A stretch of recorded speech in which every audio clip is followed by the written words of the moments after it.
Voilà, donc nous allons reprendre la rééducation de tout ce qui concerne la chirurgie de la cheville en général, mais aussi, on peut le dire, du médio-pied, de l'avant-pied, parce qu'à un moment donné, quand on a été immobilisé, qu'on n'a pas utilisé son pied d'une manière naturelle et normale, voire quand on a été en décharge, c'est-à-dire quand on n'a pas pu appuyer, à plus forte raison, on a besoin de récupérer son équilibre. Voilà, donc le sujet de cette vidéo, c'est l'équilibre, la façon dont notre corps capte sa position et contracte les muscles et fait bouger nos articulations de façon très fine pour pouvoir rester droit et debout. Donc cela concerne, pour ce qui nous concerne, essentiellement les chirurgies de ligamentoplastie, c'est-à-dire reconstruction des ligaments de la cheville, les chirurgies d'arthrodèse, c'est-à-dire de blocage de la cheville dans le cas d'une arthrose, et les chirurgies du système suroaquilléo-plantaire, c'est-à-dire le tendon d'Achille, le talon. Voilà, donc ce qu'on va travailler là s'appelle la proprioception, c'est-à-dire le fait de capter sa position.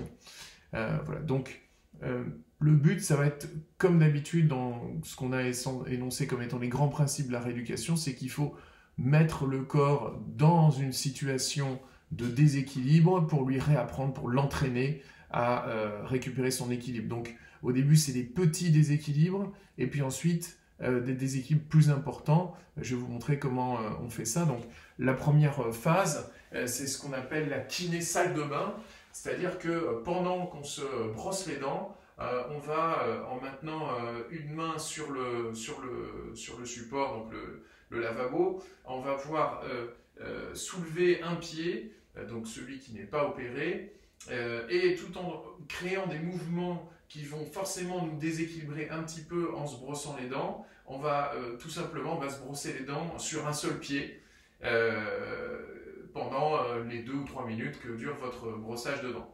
On peut complexifier un petit peu les choses en commençant à fléchir un petit peu. Ça va rééduquer aussi le moyen fessier, la sangle abdominale.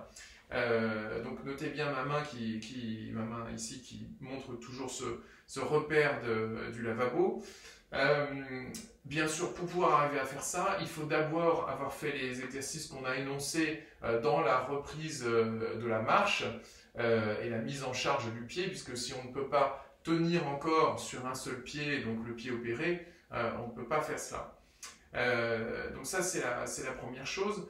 La deuxième chose, c'est que après, on va ne plus avoir la main sur un support, on va se tenir voilà, dans une pièce, de préférence proche d'un mur pour pouvoir se rattraper si besoin, et on va rester sur une seule jambe, et on va essayer de faire durer cela, tout en provoquant des petits mouvements de déséquilibre pour s'entraîner à avoir un confort, à se sentir bien à plan.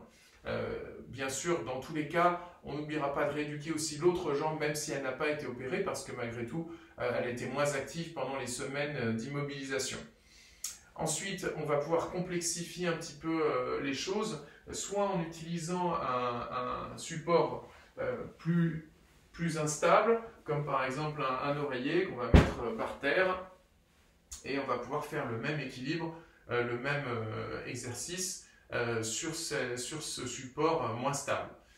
Un autre exercice qu'on va pouvoir pratiquer, c'est d'utiliser les petits post-it comme cela, qu'on va disposer sur un mur, et on va pouvoir ensuite, de façon alternative, toujours en se tenant d'équilibre sur le pied opéré, aller toucher les cibles qui sont matérialisées par les post-it dans un sens puis dans l'autre.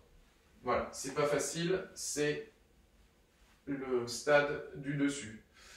Voilà, et on peut complexifier encore en faisant à nouveau cet exercice, voilà, sur un support instable, voilà, pour complexifier encore plus. Donc, comme toujours, les principes, c'est d'y aller progressivement, comme vous le sentez, à votre rythme, c'est normal de le ressentir un petit peu, voir que ça fasse un petit peu mal, mais ça ne doit pas être brutal, ça ne doit pas être insupportable. Il faut faire attention à être proche d'un mur pour pas tomber, se faire mal, etc. Et il faut y aller à son rythme.